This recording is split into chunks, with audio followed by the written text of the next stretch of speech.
Agaseke k'amakuru mu Karere ngapfunduriye muri Uganda. Abaturage muri Uganda berekeje mu matora mu bitoroshye mu gihe Perezida Museveni ashaka kuguma ku butegetsi amaze y'imyaka 40. Biravuga ko imbaga y'abantu iri ku mirongo miremire mu turere tumwe na tumwe kubera ibiro by'itora byatinze gufungura, kandi ibikoresho byo gutora byagaragaye ko byatanzwe nyuma y'igihe cyo gufungura ibiro. Ingengabihe y'amatora ateganya ko ibiro by'itora bifungura saa moya z'amanywa ndetse abantu bagahita batangira gutora. Igitangaje ariko nuko kugeza saa 3 n'igice amatora yarataratangira hirya no hino mu gihugu kubera ibura rya internet nk'uko umunyamakuru w'ibisi uri Kampala bisobanura. Ubusanzwe byari biteganyije ko hari imashini zifashishwa mu gusuzuma ibikumwe by'abitabira amatora, ariko izo mashini zikaba zifashishije internet kugira ngo zikore kubera ko internet yakuyeho mu gihugu hose. Ibi byateye ubukererwe no kutubahiriza isaha y'amatora kuko izo mashini zitarimo gukora, kandi abantu bakaba badashobora gutora mu gihe hatabanje gusuzumwa imyirondoro yabo. Nubwo bimeze gutya ariko abaturage bari babukereye batonze imirongo bategereje, ndetse n'umutekano hirya hino wakajijwe. Perezida uri ku butegetsi wereka guta Museveni ufite imyaka 41 y'amavuko ari guhatanira manda ya 7 nyuma yo kumara ku butegetsi imyaka irenga 40, akaba bahanganye n'abandi bakandida 7. Uwo bahanganye cyane n'Ubati Center mu cyaguranye uzwi cyane nka Bobo Wine uhatanye ku mwanya mukuru w'igihugu ku nshuro ya 2 kandi ufite umwuga ukomeye cyane y'urubyiruko. Abakurikirana amatora nibemerera amategeko gutanga ibitekerezo cyangwa se ibisobanuro ku mikorere y'amatora, haba mu bitangazamakuru bisanzwe cyangwa se ku mbuga nkoranyambaga,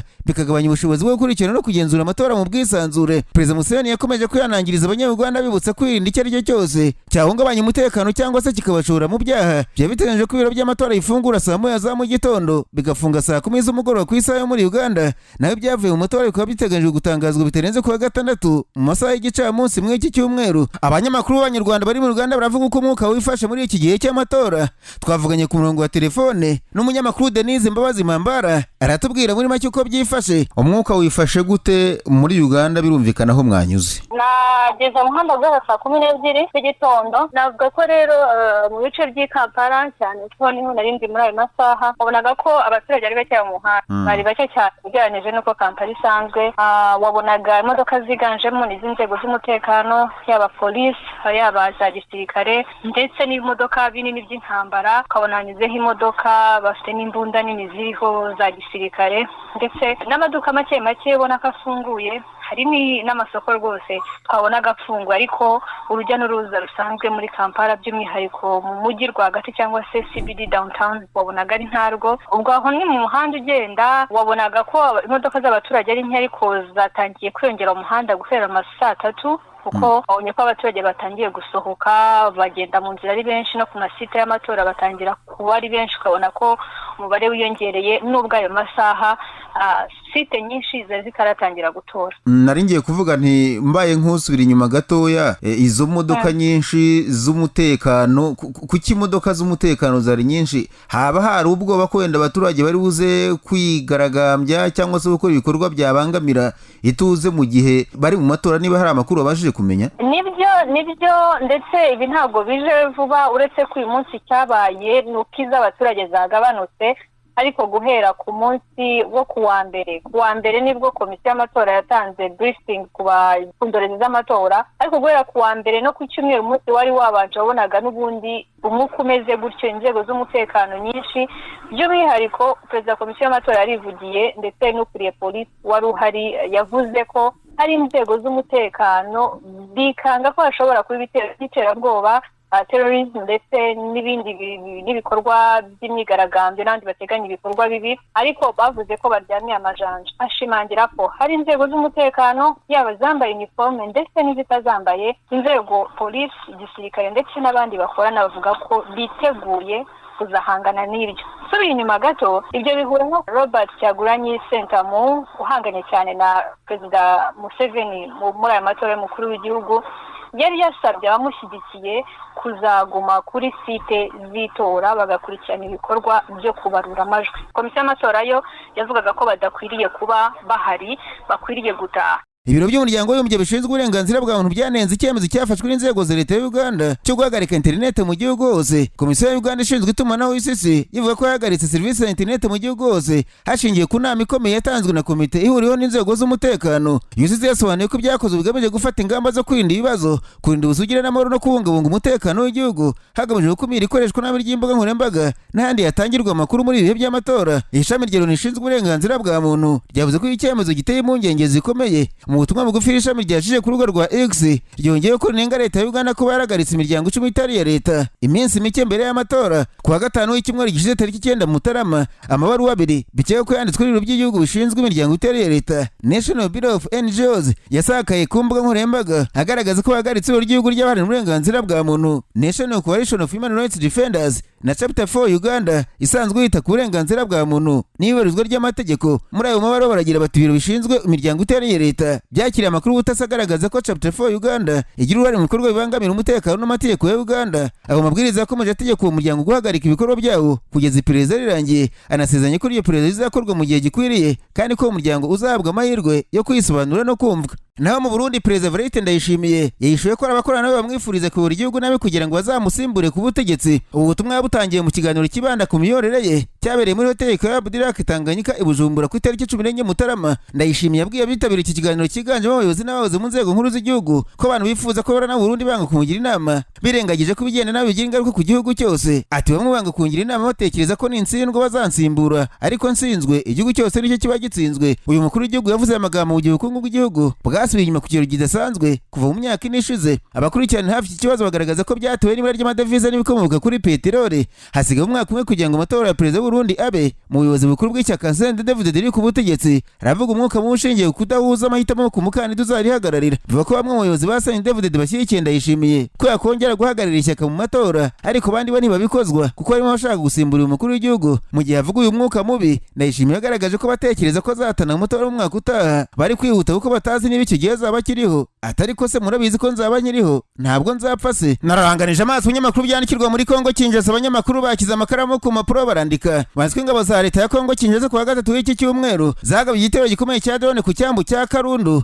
giherereye muri teritwari y'Uvira muri Kivu Amajyepfo. Umuvugizi wa FC Lawrence Kanyuka yatangaje ko kiriya gitero ingabo za Kongo zakifashijemo indege zitagira abapilote zangiza byinshi ndetse ubuzima bw'abasivili burahatikirira. Amafoto Kanyuka yakize ku rubuga rwa X agaragaza inzu nini yangijwe bikomeye n'ibisasu byarashwe n'izi drone. Yunzemo ko mu gihe hari kuba ibikorwa bikomeye FC isaba abenegihugu n'umuryango mpuzamahanga kuba umutangabuhamya ku bikorwa bya leta ya Kinshasa byirengagiza ibyo yiyemeje, cyane cyane amahame ya Doha. Iki gitero gikurikiye ikindi cya drone ingabo za Kongo zagabye mu gace ka Mukoko kari muri komine Minembwe no mu tundi turere bihamba ibi ku itariki ya 12 Mutarama cyatwaye ubuzima bw'abasivile benshi. Mu minsi mike ishize nabwo izo ngabo za Kongo zagabye ibitero bya drone mu mujyi wa Masisi byica abaturage barirwa muri 20 abarenga 40 barakomereka. Ingabo za Kongo zikomeje kugaba ibyo bitero mu gihe ubutegetsi bw'iki gihugu butera umugongo ibiganiro by'amahoro bya Doha bisanzwe bihuza na M23. Perezida wa Kongo Kinshasa Felix Antoine Tshisekedi ari gukora ibishoboka byose kugira ngo hatangire ibiganiro bishya bihuriza abanyekongo bose bo mu ngeri zitandukanye i Kinshasa bishobora gutuma ibiganiro bya Doha n'ibyo byari bimaze kugeraho byibagirana. Nyamara ariko kuwa gatatu Perezida wa Angola Joel Lourenço wo mu muryango wa Afurika yunze ubumwe yakiriye Rwanda muri Angola abayobozi b'amadini mu matorero Gatolika n'Abaprotestant, ni ukuvuga Cenko ndetse na ECC yo muri Kongo Kinshasa. Nk'uko byatangajwe na Perezidansi ya Angola ngo ibiganiro byibanze ku kuntu ibintu byifashe muri Kongo Kinshasa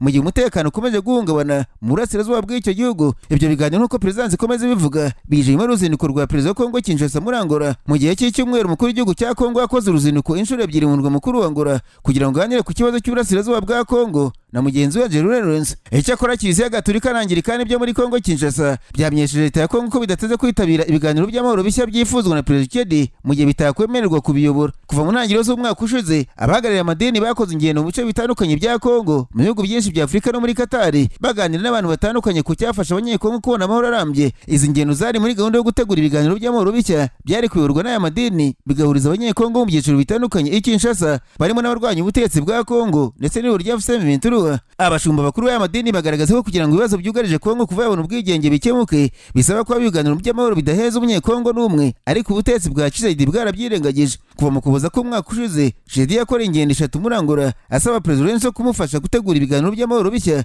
bizahuza abanyekongo mu byiciro bitandukanye barimo n'abahagarariye FC23. Tshisekedi yagaragaje Lourenço ko yifuza ko muri Kiliziya Gatolika n'Abanglikani babyitabira nk'abandi aho kubiyobora. Byumvikana ko yamaze gutera utwatsi gahunda ya madini amaze umwaka ategura. Umuvugizi wa leta ya Kongo Patrick Muyaya yaruze gushimangira ko ibiganiro by'abanyekongo bigomba kubera i Kinshasa kandi ko kubera ko Kiliziya Gatolika n'Anglikani bitamaganye kuri FC23 mu burasirazuba bw'igihugu gahunda byateguye idakwiye guhabwa agaciro.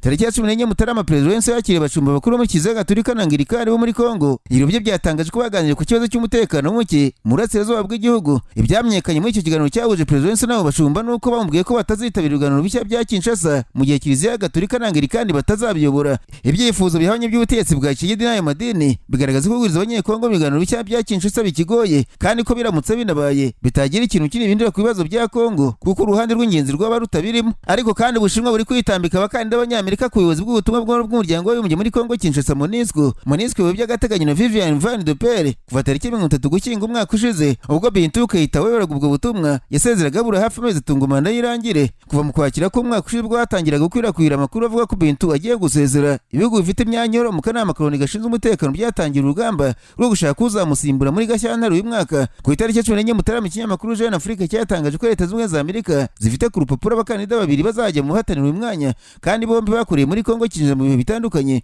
Umukandida wa mbere ushyigikiwe na Amerika ni David Gressler wabaye umuyobozi wungirije wa MONUSCO kuva 2015 kugeza 2021. Uwa kabiri ni James Swan wabaye ambasaderi wa Amerika muri Kongo Kinshasa kuva 2013 kugeza 2016. Ubushinwa ntibushyigikiye abakandida ba Amerika ndetse mu kubuza ko umwaka ushize bwagaragaje ko bwiteguye kubitambika. Abasenguzi bagaragaza ko nubwo icyemezo cya nyuma gifatwa n'umunyamabanga mukuru wa Loni iri hangana rishobora kuba imbogamizi. Perezida wa Amerika Donald Trump yatangaje ko igihugu cye gishaka gukura Ubushinwa mu birombe by'agaciro byo muri Kongo Kinshasa nyuma yo gufasha Kongo n'u Rwanda gusinya amasezerano y'amahoro agamije guhagarika amakimbirane mu karere. Nubwo nta byinshi buvuga, Ubushinwa busanzwe bugira uruhare runini mu bucukuzi bw'agaciro muri Kongo Kinshasa buri gukurikiranira hafi imyitwarire ya Amerika mu rwego rwa diplomasi n'ubukungu. Agaseke k'amakuru mu karere gafunikire muri Kenya abanyamakuru bakozeje ba muri no barandika. Manzike y'ishyaka United Democratic Alliance ryahaye uburenganzira Perezida William Ruto usanzwe ari na Perezida w'ishyaka gutangira ibiganiro bigamije kuzafatanya n'ishyaka ODM mu matora ya Perezida w'umwaka utaha. Ikinyamakuru The Kenyan cyavuze ko Perezida yavuze ko kwihuza n'iri shyaka riri mu yakomeye atavuga n'ubutegetsi bigamije kongera imbaraga ndetse no kuba abantu bazarushaho kubaka ubutegetsi butajegajega. Mu minsi yashize Dr. Oburu Odinga muri ubu n'abanyakugendera Raila Odinga kuri ubu y'ishyaka ODM yavuze ko bazashyigikira guverinoma ya Perezida William Ruto, ariko niba ashaka ko bazafatanya mu matora ya Perezida azemera ko ariho umwanya wa Vice Perezida. Ishyaka ODM naryo riherutse gutangaza ko ryiteguye gukorana n'andi mashyaka harimo na UDA risanzwe riri ku butegetsi muri Kenya. Hanyuma kandi ishyaka Democratic for the Citizens Party ryari gati gashagwa ryatangaje ko umudepite George Koimburi wagiye mu ishyaka UDA rya Perezida Ruto atarasanzwe ari umuyoboke waryo abantu badakwiye kumva ko hari igikuba cyacitse. Ikinyamakuru The Kenyan cyavuze ko mu ntangiriro z'iki cyumweru Depite George Koimburi yaba aramagaye rigati gashagwa akamusaba ko bahura amumenyesha ko banganye mu matora aherutse, bibabaje ko yamuzanye mu ishyaka. Iyi ntwari ya Rwanda ngo yabarasabaga ko Agaseke yirukanwa mu ishyaka kandi akemerwa kuzahita ajya ku rutonde rw'abadepite ntawe bahanganye. Uyu mudepite ngo yazanye amananiza mu ishyaka baramureka ndetse iri shyaka rishya rya Gacaguwa rivuga ko nta kintu na kimwe yari amaze mu ishyaka ku buryo bavuga ko yari umuyoboke wa nyawe. Uyu mugabo utashaka ko abantu bahanganye bagumana mu ishyaka ngo byarangiye agiye muri ku butegetsi kugira ngo azabone intebe y'umudepite byoroshye umwaka utaha.